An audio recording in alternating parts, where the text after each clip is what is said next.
view, the less is more approach, right? The most commonly used features of TransactionDesk.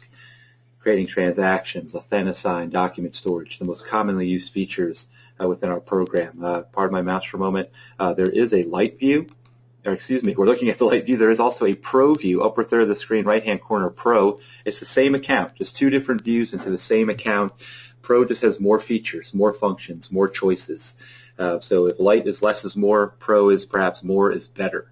Just more features and functions. It really just depends on how much you want to manage that sale process online. We do have follow-up webinar sessions to cover the pro view and the additional features and functions in there. But in this Essentials session, we're going to stick with the light view. And you log into TransactionDesk typically through an MLS integration, a single sign-in through a MLS or an association. Most of you on this webinar receive TransactionDesk as a member benefit through a state or MLS or local association. And you're going to access your TransactionDesk account through that MLS. We have integrations with a number of MLS vendors, Fusion, Paragon, Matrix, Navica, so Rapatoni. So all of these different MLS providers we've integrated with so that you can seamlessly log into TransactionDesk. And that's what we're looking at right now, the home view of TransactionDesk. A number of blue icons here on the front. Forms, your forms library. That's all the forms are. It's just a library of forms, one form at a time. Create, print, or fill out an online form through the forms library. Documents is a cloud storage service so that you can store signed, ratified contracts, home inspections, surveys, deed restrictions. All that documentation that you receive throughout a sale process can be stored online in our documents. These services can be used independently. E-signatures, our Authenticine service. You can simply log in to TransactionDesk and go right to Authenticine. So that service, digital signature service, can be used as a standalone feature. Transactions brings all of those features together.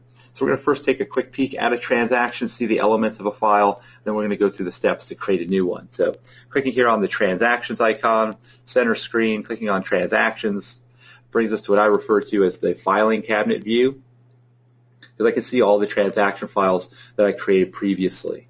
I've created these transaction files. I can re-access them, which we'll do in a moment, just by clicking on the file name, left-hand side of the screen. I can click on any one of those files to re-access and continue to manage that sale process through the online transaction file.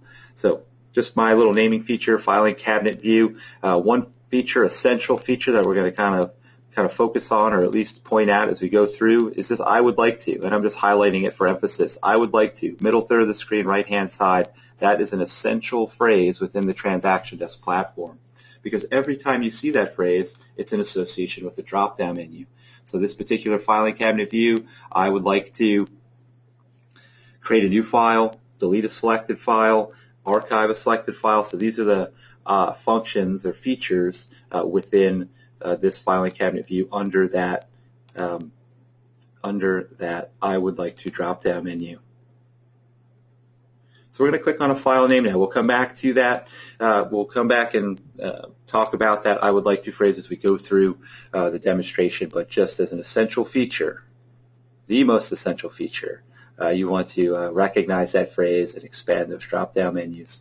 I'm going to click here on this file name for Jollyville Road. I'm going to click on that file name to relaunch into this transaction. We have MLS integrations. I mentioned to log into your account, but we also have ways to import MLS detail into a transaction file, pulling from the MLS when we start our transactions to populate our files with property information, as you can see, city, state, zip, legal description, features like that. And they're valuable because these details will populate forms that we associate to this transaction. So Details tab, upper third of the screen, left-hand side, that's what we're looking at. I'm just going to move left to right really quickly through these tabs of a transaction. Details, part of a transaction file, Contacts, clicking on the Contacts tab.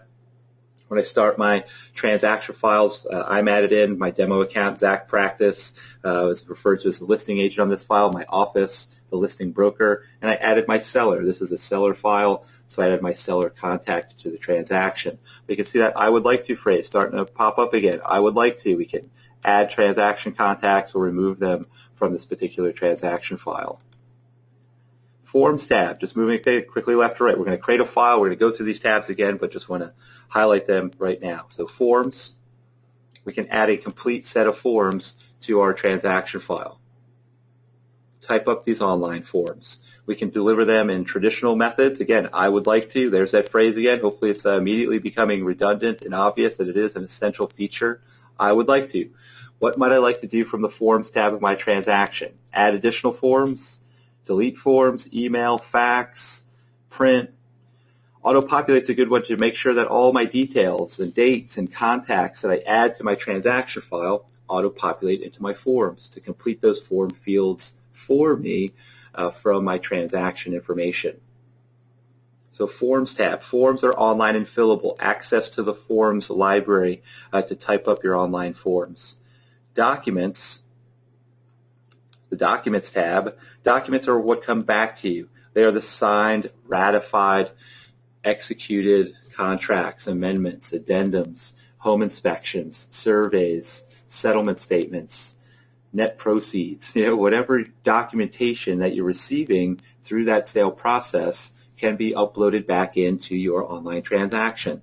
You can scan and upload. You can email in. Every transaction file has a unique email address, so you can email into your transaction file. You can fax into your transaction file.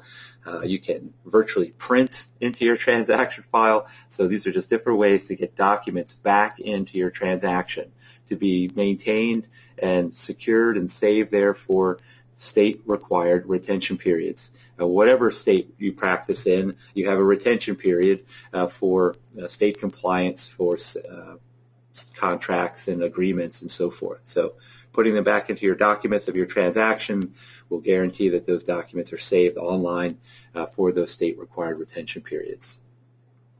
We can also see a link here to AuthentiSign, or a tab, so we can go directly to AuthentiSign from our transaction file, which essentially, I'm not going to click on it now because it would go through the process to start a new signing.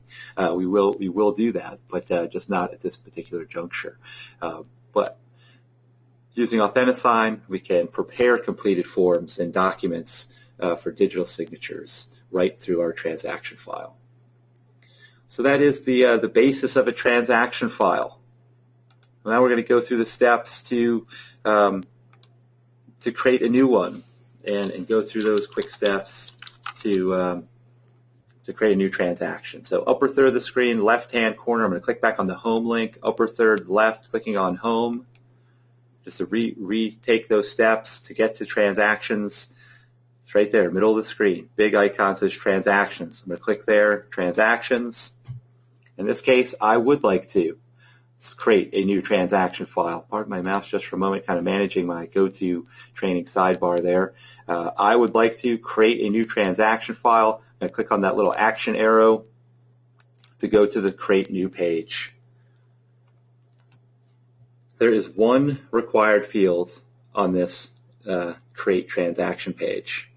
And yes, if you're thinking that it is the transaction name in the red font with the asterisk, you would be correct. So that is the one required field. When creating a new transaction, the one requirement is to give your transaction file a name. And you can name your file however you would like. Client's name, property address, whatever makes the most sense to you. It's a way for you to name your file so that you can quickly identify it and re-access it as you move through that sale process. So I'm going to go ahead and give my file a name here. I'm going to stick, what am I going to use? I'm going to use a Sam Lister. Sam Lister is going to be my new client, and maybe it's a buyer, and maybe it should be Sam Buyer. Let me do that. It'll be more clear. Buyer demo. He's my new client, and he's looking for a single-family residential property. Again, don't use my corny way to name files. Use a way that's very meaningful to you. But that's the only requirement. I have satisfied the requirement of this creating a new transaction. I could go down to the lower third of the screen, right-hand corner and click on the Save Diskette to save this new transaction. I want to add some more details, but in terms of requirements being met, they have been, and I could save this new file. I want to add some additional details, like what type of file am I starting? And I'm going to start a residential sale transaction. I'm representing Sam as a buyer, and this is going to be a residential sale transaction. I have an opportunity here to import from the MLS. You will have similar integrations. Some of you maybe even have tax record integrations, so you could pull from both MLS as well as tax record to populate your new file with property information. And I'm going to paste in a MLS ID that I have for that. Is it required to do so? No, absolutely not. It is not a requirement to populate from MLS or tax record, but it can be a value to populate your file, which will then autofill your forms. So it's kind of that flow-through effect from the MLS into the forms and contracts. We also have opportunities to create transaction templates. If you follow me to the very upper third of the screen, there's a link at the top that says templates. You can create a template for the types of transactions that you work with. You can create a buyer template and associate a routine set of forms to that template. Features that are just common. Every time you have a new buyer, you can template and then use that template. I would like to use a template when starting that new file. Now, we covered creating templates and using templates in a follow-up session. It's called Instant Advanced File Templates Documents in the Pro View. So it's a follow-up webinar session. If you're interested in that, we certainly cover the steps to create and use templates in a follow-up session. But if you're feeling kind of gamey, you can just go to templates. Essentially, I would like to create a new template, give your template a name, and then you're prompted to add a set of forms. So if you create a buyer template, you would add in a bunch of buyer forms, purchase contracts and buyer agency agreements and broker disclosures and all the forms that you generally use for a new buyer, you can template and quickly populate into new files. We're not using that today, but I just want to point out that that option is available and covered in follow-up webinar sessions. So what have we done so far? We're in the create transaction. We gave our file a name. We chose a type. We are going to populate from an MLS. And I'm identifying myself as the selling agent so that I will be added to as a selling agent contact to the file. My office will be the selling broker contact. And I will add additional contacts, but that's what it's referring to at the bottom where it says I am the selling agent for this particular transaction. I could change it to neither side or both sides. If I was representing both buyers and sellers, I could switch to that, but for this example, I'm just a buyer agent. I'm going to save this transaction. This is a one-click save, so I'm going to click on the Save Diskette one time, click. Oh, and my listing data failed, saying that MLS had no records found. So pardon me just for a moment. I'm going to pause my screen. I'm going to see if I would like to use that MLS integration. I was a little surprised to just use that one recently. So let's see. Try that one more time. It's a good time to mention that there is a go-to, in the go-to training, there is a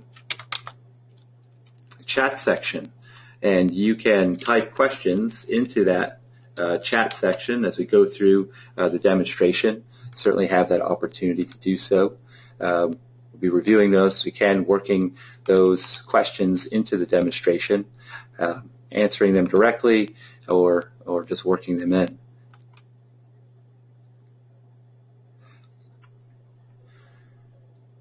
All right.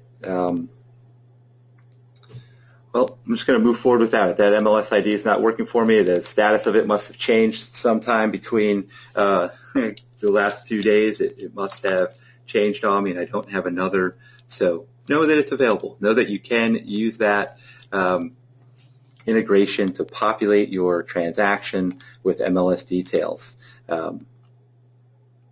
Start showing my screen again, make sure. So back here on the create page, I'm just going to skip that, showing that it is an optional selling agent, and I'm going to save that new transaction file. And what I'll do is I'll just type in some.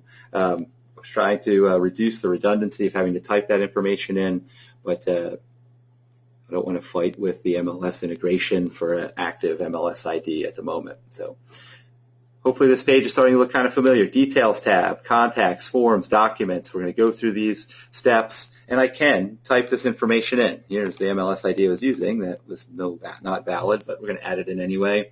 And I'll just start populating some fields so that you can see the auto-population of the forms with this information. So I'm just kind of using information that I used previously to populate up these fields.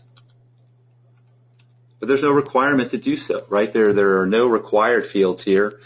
So if I have the information, I certainly can add it in.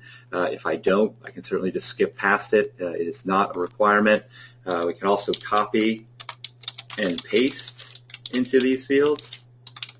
So if we can pull the information from an MLS or tax record, you can copy it from those other sites. You can paste it into these fields to populate those fields. If I continue to scroll down, if it was a listing site, I can add list price and other information.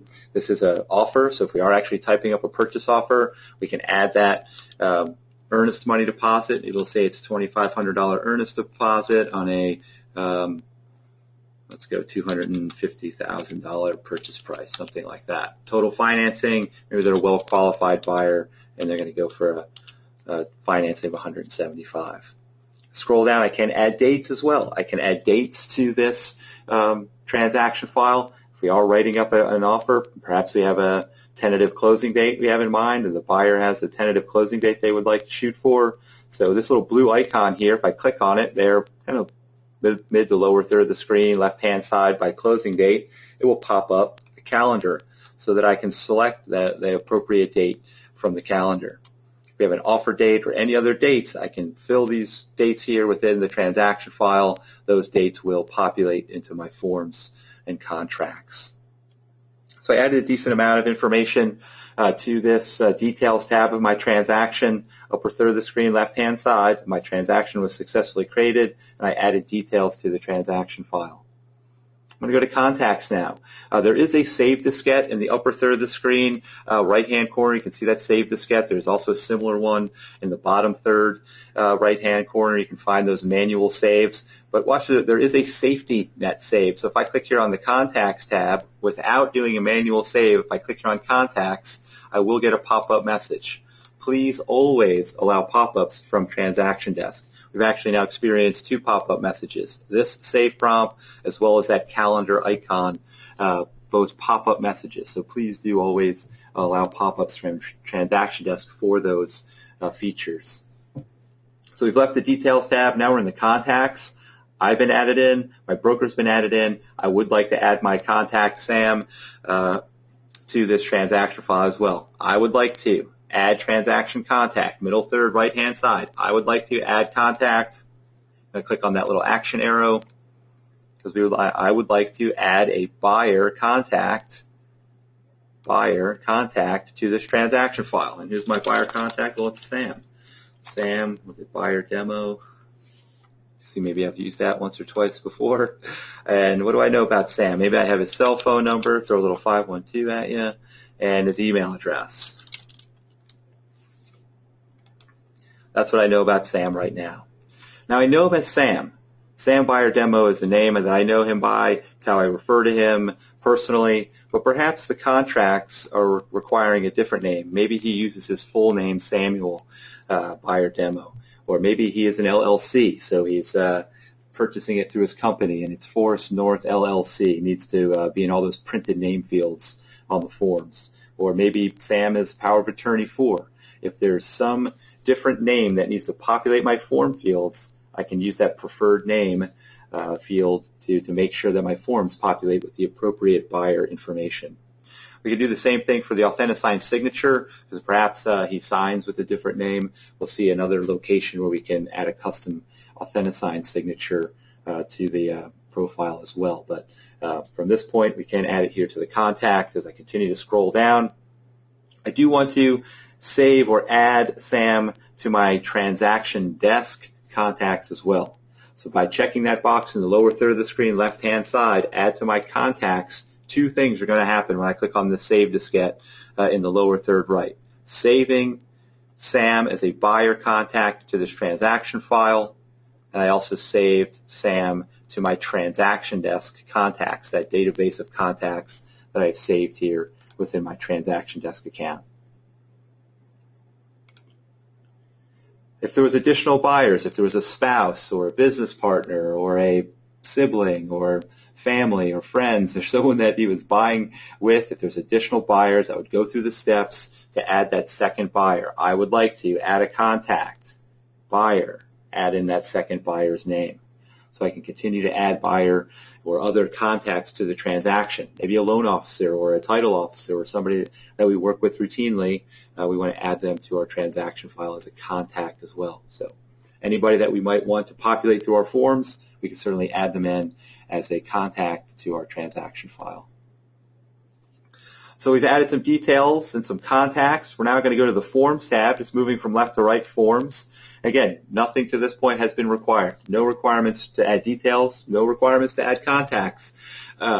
Doing so in order for that information to populate the forms I'm now going to add to this transaction. So I would like to, there's that phrase again, I would like to add new form. Click on the little action arrow, so I'll have access to the forms library. This demonstration account, I have access to both groups of forms that I've set up as well as individual forms. So the individual forms shows me all the forms I have available to my state, association, MLS. You might even see some custom office forms in there. If your broker has participated in custom forms programming services, you may see additional folders there with office forms. I'm going to start selecting some. I'm going to select that broker disclosure first. I want to add that to my transaction file.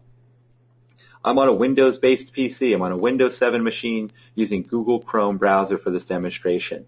For me to select multiple documents, or excuse me, for me to select multiple forms from this list, I'm going to press and hold the Control key and use the mouse to click to select. So it's click to select one. Now I'm going to click to select another, and maybe just do the septic system waiver. Press and hold Control key, mouse click to select. And I point that out because if you're on a Mac, if you are a Mac user, laptop or desktop Mac, you want to press and hold the Command key on your keyboard and mouse click to select the additional forms. So Mac users use Command key to click. If you're on a tablet, you'll actually see little check boxes to the left of the form name that you can just tap in and put a little check mark and a check box if you're on a tablet.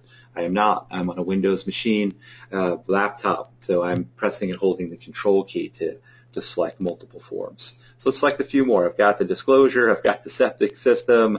Maybe we'll do the defective drywall. Again, press and hold Control, mouse click to select. And I am releasing Control now as I scroll through the forms to select maybe one or two more. Definitely want to get that purchase contract. Maybe we'll get that exclusive buyer brokerage. Press and hold Control, mouse click to select. Scrolling down, there's my residential contract. Press and hold Control, mouse click to select. All right, so I'm going through the library. I'm selecting all the forms that I'm going to need. At least I know I'm going to need to get started. This is just the first time through the forms library. I can certainly come back at any time and add more forms as they become required in this particular transaction. But for now, it's a good set. I'm in the lower third of the screen, right-hand side. I'm going to add these selected forms to my transaction.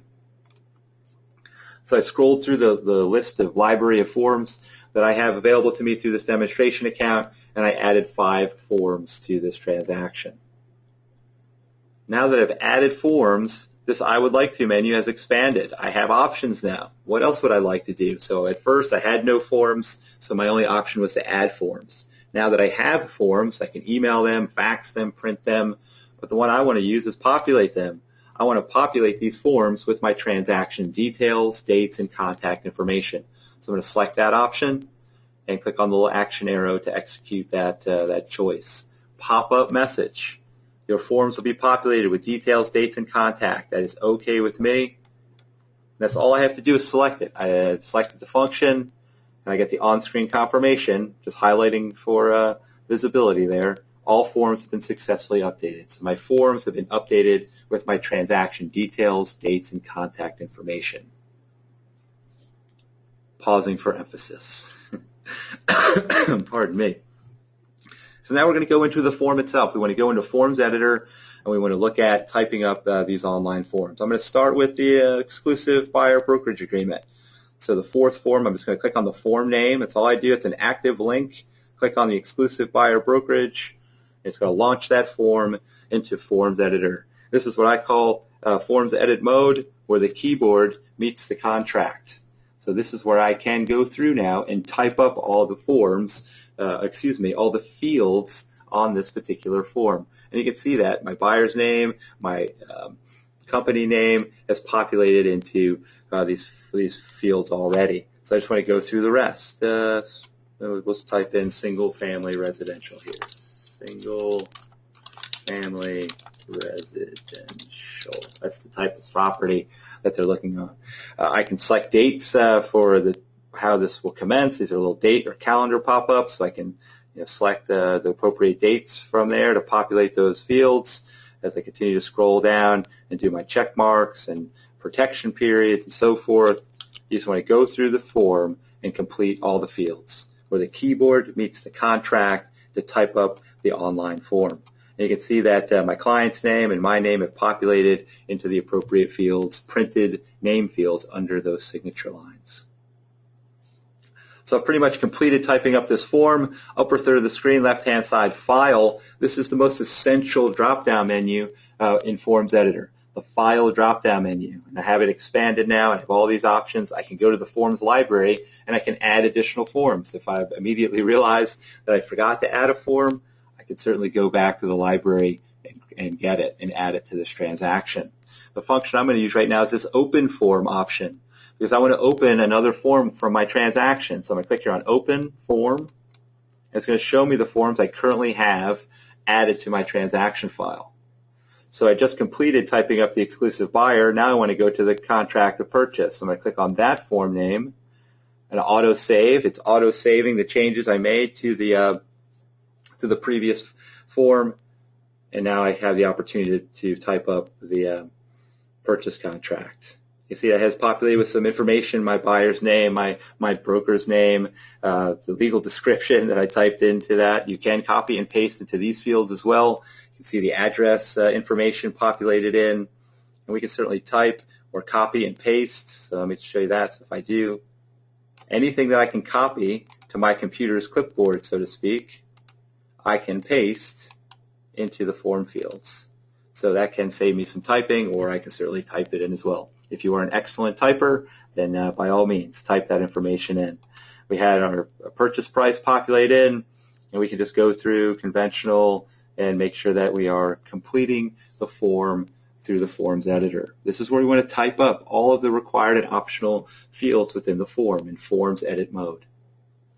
So we'll go through that as we complete this form. File drop-down menu. We can do a manual save. Never want to discourage anyone from manually saving their changes, but there are those safety net saves, right? So if I go now, I've completed that one. I want to open the next form for the defective drywall disclosure. It's for rental, but it's fine. Defective drywall, because it does perform an autosave. That's what that little spinning circle there, it's saving the changes that I made to the contract, and then it's going to open up that next form from my transaction file. So I'm going to go through, type up all of the forms that I need for this particular offer, or to establish this agency, or whatever it is that I'm looking to complete. Defective drywall, populated with my form, with my fields and so forth. Go through using the file drop-down menu. Go through one form to the next to complete all your forms. Save as you go. Export to PDF. That's to save as PDF. We'll export this online and fillable form to a PDF viewer document. I can create copies of the form. I can clear the form. You may want to steer clear of clear, but you can. If it's a value, you can clear the contents of the page or all the pages of this form. You can add a watermark. You can delete the form. You can print the form to paper. You can send the form outbound via email, fax, or to AuthentiSign. But this send feature will send only this one form.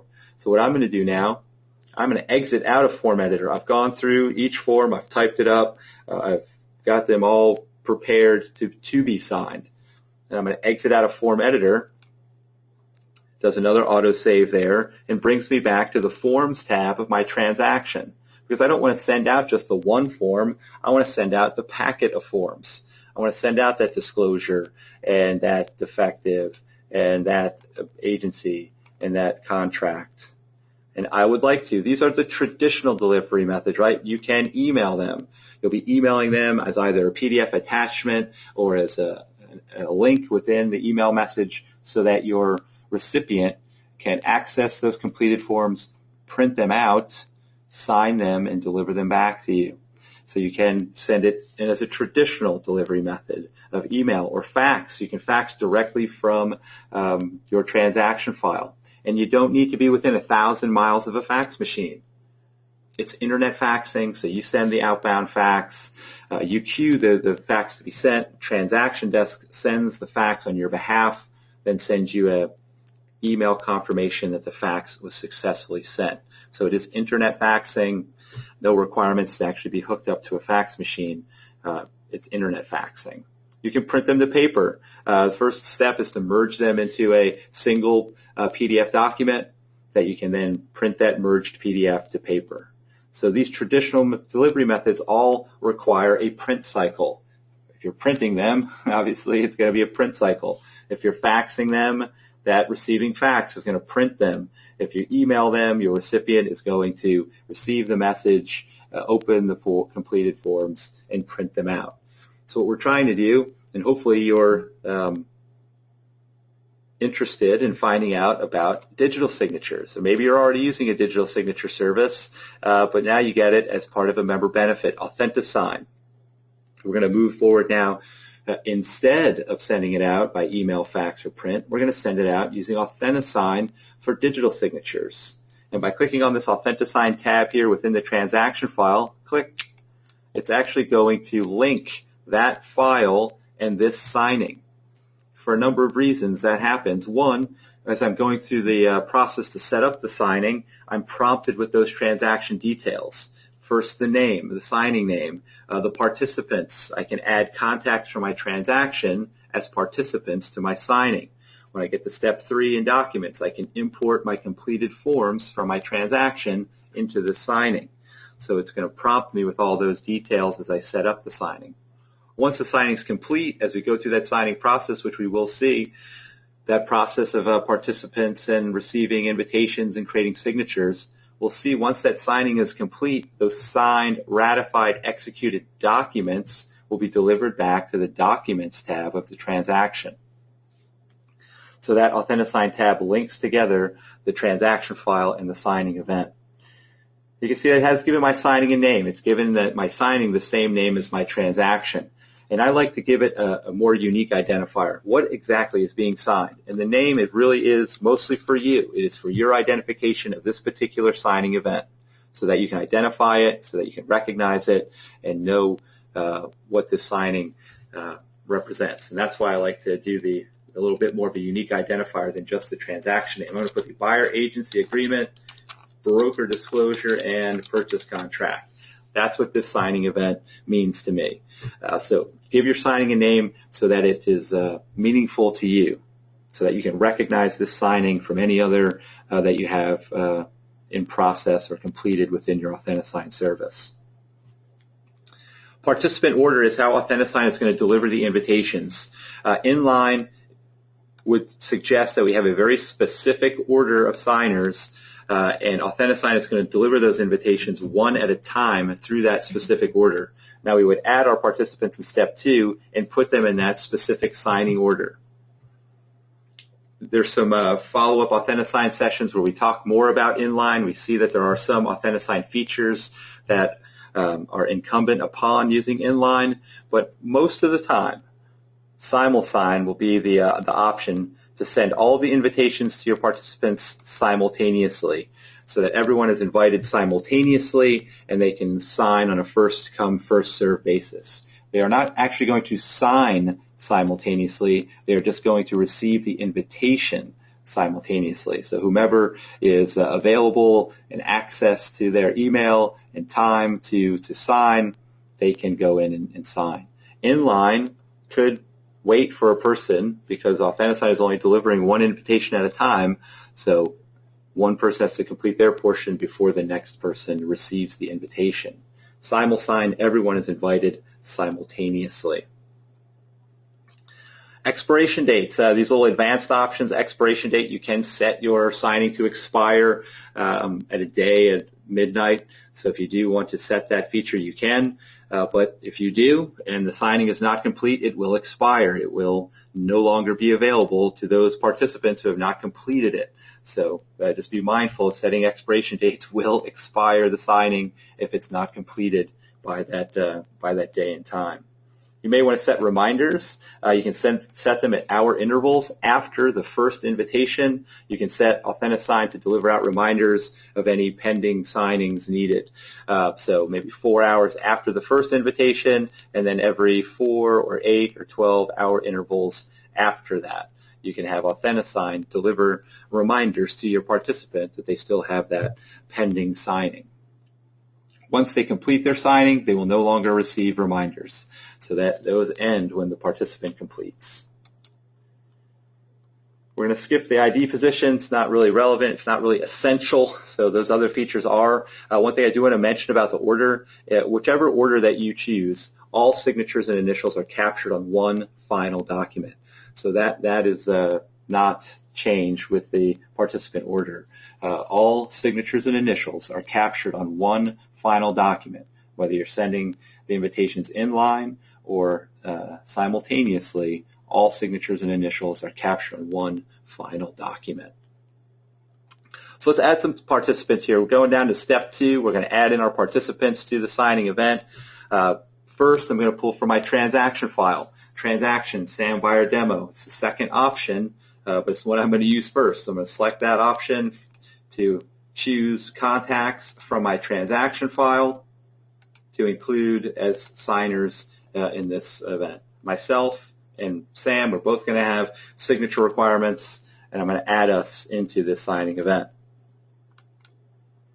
There are, as we saw, we can click on that again, to the Add button. I click on Add just to see the different ways we can add manually, and we click on that one. You can pull from your contacts or add yourself, and really only add yourself if you have signature requirements. You are creating the signing. You are involved by the means that you are creating it. So Authentisign will deliver you notifications as your participants go through the process. You will receive emails of final documents and so forth as simply the creator. So you don't need to participate unless you have reason to participate. You don't have to add yourself to the signing. When we click here on Add New, to see it is just kind of a blank page that you can manually add the information in, the type of signer, the name of the signer, the email address that they're using. And predominantly, remote signer is the type that you're going to use. Remote signer simply suggests that the participant has an email account and access to it. And they can have access to that email through a smartphone, a tablet, a laptop, a desktop. But a remote, they could be sitting right next to you, but you set them up as a remote signer so that Authentisign delivers the email invitation directly to them so that they're invited, they create their signature, and they sign the documents that you've prepared for them. An in-person signer, watch how email changes when I choose in-person. It changes to a host email. That's just my demo email account here. In-person suggests that your participant either does not have email or just does not have access to it. So you are going to receive the invitation on their behalf. You're going to hand your device to that participant so they can create their signature and go through the process to sign. As part of the in-person, you need to create a host PIN number for yourself. This is to authenticate that you were standing there with that participant when they went through the signing process. So in-person is not this point-of-sale finger on a tablet to sign on a signature line. It does not mean that. It simply means that your participant does not have an email account or access to it, and you are going to receive the email invitation on their behalf. That's why I say most of the time, remote signers. Most people do have email now and access to it through a smartphone, tablet, laptop, desktop. Reviewers. A reviewer participant has almost all the same requirements as a signer, except the signature. A reviewer participant does not have a signature requirement. They are invited to participate. They have responsibility to review and accept or reject the documents as written. They just have no signature requirement. So maybe it's an attorney review. Maybe it's a family review. Maybe a parent wants to review for a child, or a child for a parent, or some other reviewer participant who wants to see the documents but just has no requirement to sign them. A CC-only participant, all they're going to receive is a copy of the final documents. Everyone who participates, remote signers, in-persons, reviewers, all participant types receive copies, email copies of all final documents. That's all a CC-only's participation level is, to receive a copy. All right, so that's those are the types of signing participants and ways to add those participants manually. Only the top three fields are required: type, name, and email. Role and PIN, and just address PIN for a moment. This is an entirely optional signing PIN. If you don't feel that your participant's email address is secure enough, you can generate a PIN, a signing PIN for them to use. You create the PIN.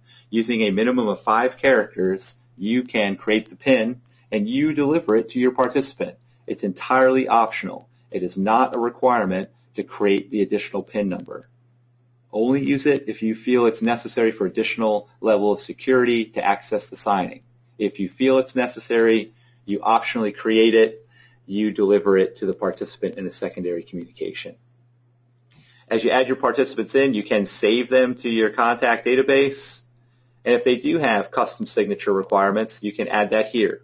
So I guess if Sam did have a custom signature for Sam Buyer Demo Power of Attorney for, or Sam Buyer Demo Trustee for the Estate of, or Sam signs as Forest North LLC. He's buying it through a business and he signs with the business name. You can create that custom signature if it's a requirement for your signing participant.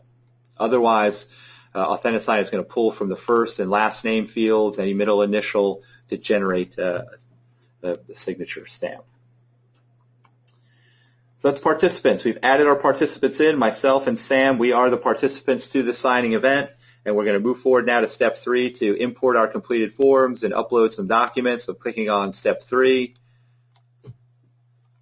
First things first, I want to pull from my transaction file. Sam Buyer Demo, that's my transaction file. That's my first choice. Select it, and I'm going to pick forms that I completed within my transaction to include in the signing event. So I'm going to use that disclosure, the defective, and we'll skip the defective. We'll use the exclusive and the residential contract. These are the 3 forms that I want to have signed from my transaction file. Upper third of the screen, right-hand side of the dialog box, there's an Add button. So I'm going to add these 3 selected forms from my transaction file to my signing event.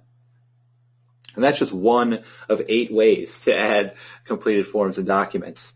Now this system layout mappings, it's asking me, AuthentiSign really wants to be helpful. AuthentiSign really wants to plot signature stamps, little sign here stamps in the required spaces for our participants. So it's confirming that Sam's signature and initial should be plotted anywhere there's a requirement for a buyer 1 signature. Sam is going to be that buyer 1, and Sam's signatures and initials will be automatically applied to those signature and initial requirements on the page. It's also asking if I am Zach Demo, and my name will be plotted anywhere there's a selling agent 1 signature or initial requirement. So this is AuthentiSign trying to save me some time, energy, and effort when preparing and applying sign here stamps to the page. I'm going to save that layout, clicking on Save in the upper third right of the dialog to manage those layout mappings. And I can reorder these, but this is actually the order I want: the disclosure, the buyer rep, and then the purchase contract. If I wanted to change the order in any way, I could use these arrows to move the documents to create a more meaningful presentation order for the documents themselves. I'm going to click on Add again, middle third left, Add. So we chose first from our transaction. I'm going to talk about the 3 essentials. From our transaction file, middle of the pack here, upload a file, because I want to pull from my computer. I have documents saved on my computer that I would like to upload into the signing event. So I'm going to click here on upload a file.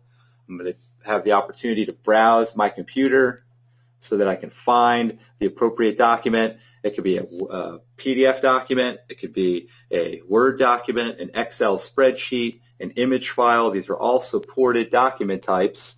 And I'm just going to choose this one here, this private water one. I'm going to add that PDF document from my computer to the signing event. Perhaps in this case, the listing agent attached a few documents to the MLS listing, the property condition disclosure, or the survey, or deed restrictions. They included those documents in their MLS listing. I saved copies of those documents to my computer because I need my buyer to sign them, so I uploaded them from my computer into the signing event. So first I pulled from my file. As I click here on add one more time, first I pulled from my file to get my completed forms that I typed up.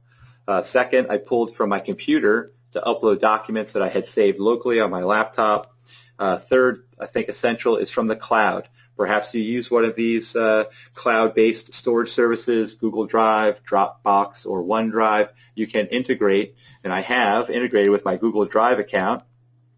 So the first time you go to use it, it will prompt you for your username and password to that particular account. So for my Google Drive account, I provided my username and password so that AuthentiSign can access that Google Drive account and allow me to select documents from Google Drive to import into my signing. So if you have any of those cloud-based storage services, Google Drive, Dropbox, or OneDrive, you can integrate them with AuthentiSign to pull those cloud stored documents into your AuthentiSign signing.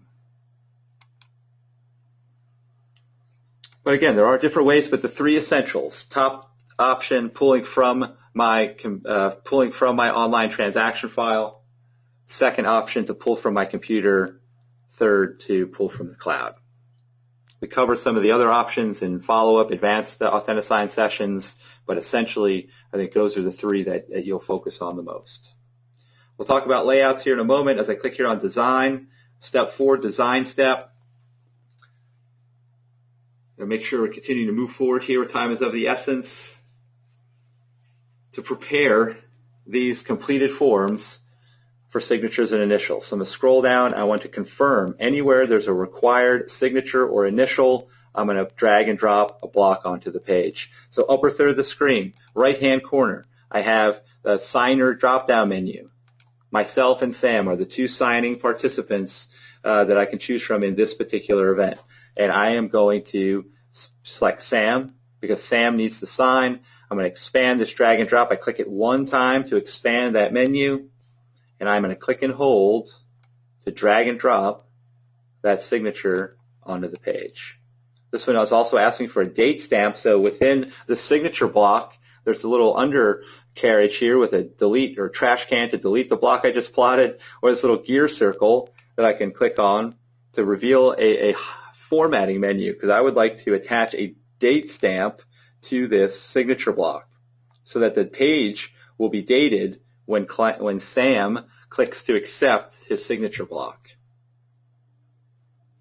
Pausing for emphasis. So I'm going to continue to scroll down. Sam is a currently unrepresented party. I'm going to go through and make sure that I have signature and initials on the exclusive right. As I scroll down, I want to make sure that Sam initials the electronic signature. So again, initial here, upper third right, it's a drag and drop option.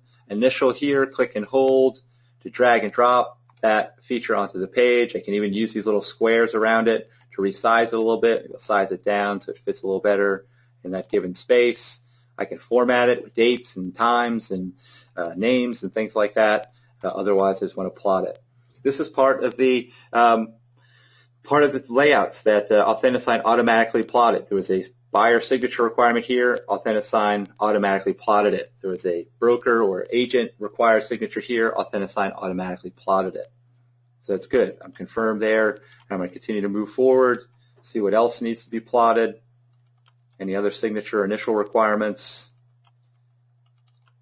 that were not met by the layout, but I want to make sure get plotted. But you're dragging and dropping anywhere you want to on the page. Here's some optional ones. We'll talk about those as we go through the signing. But know that optional gives Sam the option to either click to accept and plot the initial or decline and remove the initial. And we'll see that as we go through the signing process. Because again, we are not signing here for our client. We are preparing it.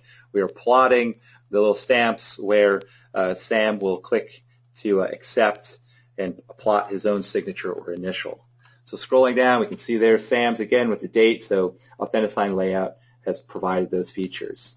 So sign here, again, essentials, sign here, initial here to get those signature and initial requirements plotted, to drag and drop them onto the page. There's some other features here. I just want to quickly refer to the markup.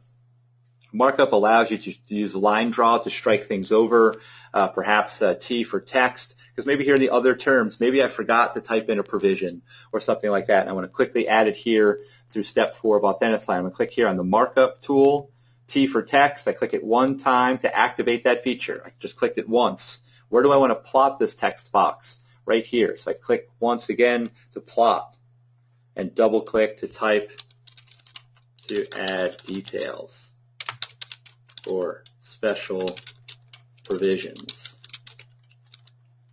Using letters, numbers, special characters, whatever you need to add that additional text box. Perhaps if you forgot to do it when you were in Forms Editor, you could do it here within step 4 using the markup tool. The line draw is just that. I just want to show this one before we move forward. Line draw, click it once. What do I want to strike over? I would like to strike over that, what I just typed in. Click and hold to drag and drop a line across text that you might want to strike over. So you have that opportunity using the markup tools to make those markups to your Authentisign documents here. And if you needed to, if you did make some change like that, you could certainly click and hold to drag an initial onto the page so that Sam can initial off on changes that were made to the document. The other feature I want to speak to is personal layouts. Now, there are some Authentisign system layouts that are going to try to drag and drop and plot initial and signature requirements on the forms that you completed. But let's just say you are routinely uploading documents. Maybe it's a counteroffer, or maybe it's some other document that you are uploading in to your signing event. You can see this one. It's already signed. Maybe I need to get an additional signature. So I want to drag and drop a signature on there for Sam, click and hold. But maybe I don't want to have to do this all the time. Maybe I want Authentisign to save the position and the formatting. I can save this position as a layout. So the next time, instead of having to drag and drop, I would simply apply the layout.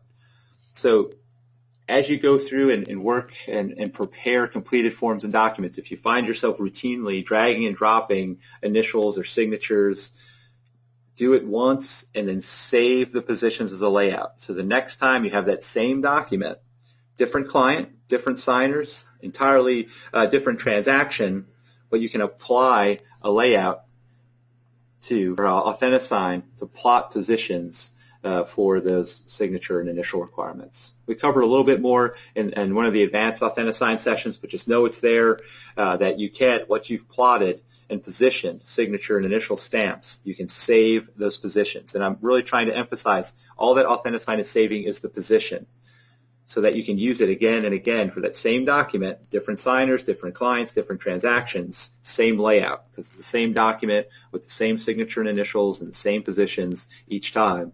So you first plot them and save the layout, and then apply the layout each time you're preparing that same document for signatures.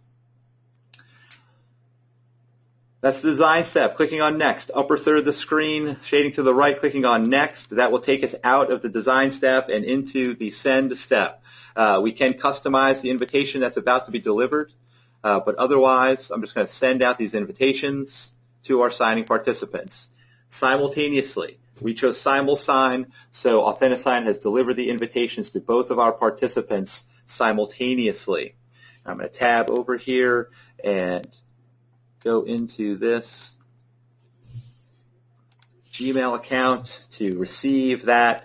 This would be Sam. Sam is receiving the invitation from Authentisign to sign. Let me just make sure I typed it in correctly. So let me refresh the page here a little bit. Make sure I'm looking at the appropriate Authentisign. Yeah, both going to the same. That's fine. And this is and if I did it a little quickly, I apologize, but I can go in and review any of the signings. This is what I call the Authentisign dashboard. And I can click on the signing name to review the details and history of the signing. I'm just verifying that I spelled the email correctly. I can edit if I had spelled it incorrectly, or if that participant wanted to receive the invitation somewhere else, I could edit and resend out the invitation. And there's some other functions and features in here that I can use to manage that signing process. Let's go back over to the Gmail. I've now received, I just had to be a little bit patient, but I've received the invitation. Both I have and Sam has. So let's do Sam first. Sam buyer demo, you can click here on the words or the big blue image. So this is Sam being invited in to participate and sign these documents. The first thing that he's going to do is create his signature. Sam is going to create his signature either by selecting from some prefabbed fonts, select font style.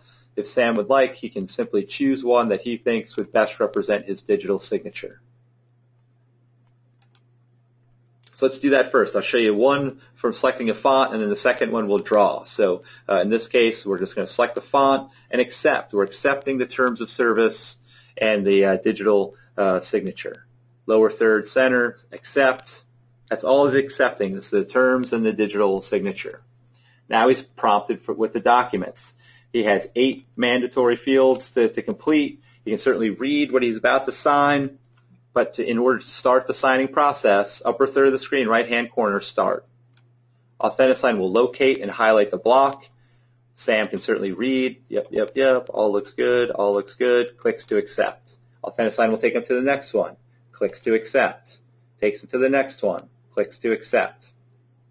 Here's the optional ones. So is he waiving or desires? I'm thinking that he's desiring. So he's going to click on the signature optional initial and decline the one to waive. He's going to click on and accept the one to desire, right? So it gave him the option to accept and plot. Scroll back up to that. To accept and plot or decline. So he declined, did not initial the waive, and initialed the desire in that particular instance. So that was an optional initial. Clicking to accept. We've completed 6 of 8 on the page, 7 of 8, 8 of 8. Applies a signature, date stamps the page. He's completed. He's not done, but he's completed all the mandatory requirements of the signature and initials on the page. He can certainly review because he can still reject. Upper third of the screen, right-hand side, Sam can still reject. He can decline to sign. If he comes across something he doesn't agree to, he can decline to sign. He can exit and come back later, or in this case, we're just going to return. In order to complete the signing process, once he's done, once he's read and understands and agrees and has completed all the mandatories, complete. Want to stay in review? No, I'm ready to complete. So he completes the signing process. He can create an Authentisign profile for himself. If he would like all of his signature signed documents and Authentisign documents in one location, he can create this password to create an Authentisign profile. I think most folks are opting out of that. They will receive the email confirmation with the access to the final documents. So he will continue to get those final email messages once the signing is complete, but he's opting out of creating an Authentisign profile. All right, now I need to complete my portion. Attention Zach, invitation to participate. I'm going to click here or the big blue image. So for Sam, we simply clicked on and selected a prefabbed. We selected a font style. Participants can draw a signature, especially if they are, I'm going to use that draw feature now, especially if they are using a touchscreen, smartphone, or tablet, something like that. I'm just using, maybe it's painfully obvious, but I'm using a mouse on a mouse pad to draw my signature. Maybe it looks a little bit more authentic that way. I'm not sure. If I want to try again, there's a clear option at the bottom third left. Clear it and try it again. Or in this case, I like it, so I'm going to click next. I'm going to do the same thing for the initials. I'm going to do Z, P, T for Zach Practice, whatever I like to do. I'm going to adopt the signature. So I can either select or draw. I'm going to accept that as my digital representation of my signature. I'm going to start my signing process in the upper third right, start, AuthentiSign locates. You can see Sam's signatures and initials showing up on the page. I've completed my requirement. All signatures and initials captured on one document as I complete and done. So now we have a completed signing. All the participants will receive email copies, but most importantly, to me anyway, as I go back to TransactionDesk, upper third of the screen, right-hand side, up at that little house, TransactionDesk, I can go directly back to TransactionDesk, re-access my transaction files. Let me just get logged back in here to get logged me out. Sometimes it doesn't like it when I'm logged in as both into AuthentiSign and into my TransactionDesk account at the same time, so it will at times log me out. So I log back in. I'm going to go to Transactions. I'm going to access my transaction file from the Filing Cabinet view. I'm going to click on the file name, Sam Buyer Demo. What have come back to me through the AuthentiSign service are documents. Going to the Documents tab. And I see that those signed documents have now been delivered to me to be retained within my transaction file for state-required retention periods. I could deliver these outbound. Maybe I would like to deliver this contract and private water. I would like to. You take an email or upload into, but I can also email out or fax out. So let me do an email out. I would like to email select the documents, click on the little action arrow. I would like to send this completed purchase contract to the listing agent and their email address and the message I'm going to send to the listing agent. Please review and call with questions. Now I'll probably call them anyway, but I'm sending as a link. I did that pretty quickly, but I switched it from sending it as a PDF attachment to a link. And I did that because I want to be notified when the listing agent receives this email message and clicks on the link to open the contract or the sewer addendum. When they click that link to access that document I'm delivering to them, I get an email notification. The recipient has opened that document. Time and date stamped when it happens. That's why I switched it from the attachment to send it as a link as I'm delivering these two documents to the listing agent, lower third of the screen, right-hand corner, delivering that email outbound to the listing agent. Document storage. We cover much more of the document retention in our Incident, quote-unquote, advanced session. We talk about file templates. We talk more about document management, uploading documents into our transaction, emailing documents into our transaction, faxing documents into our transaction, managing those documents, marking up documents or slicing documents to print page ranges out of larger scanned PDFs. I can use the Slice Selected Document feature to print smaller page ranges out of those larger combined PDFs. So lots of nice document management tools stored in the Documents tab of my transaction file for at least state-required retention periods. But with that said, I do want to be very mindful of everybody's time. I'm going to click back onto the home link, upper third of the screen, left home. I'm going to re-raise this audio message. I want to speak to a couple items here. First, our toll-free number, 24 hours a day, 7 days a week, 365 days a year, toll-free, North American-based, toll-free tech support. Anywhere that you have phone service, you can give us a call for that online support. Pausing for emphasis. You can also schedule free live follow-up webinar sessions for yourself, for your team, for your office. I'm actually going to go ahead and paste this link into the GoToTraining chat section so everybody has immediate access to that. You also have access to that link through the materials section of this GoToTraining sidebar. But you can schedule them. They are free. They're more interactive where we actually talk to each other and can discuss implementation strategies or just provide more one-on-one, hands-on type of training if you would prefer that as well. With that said, though, thank you so much for this opportunity to present. I do hope that this webinar was a benefit to you, and until we webinar again, I hope that you have a web-tastic day.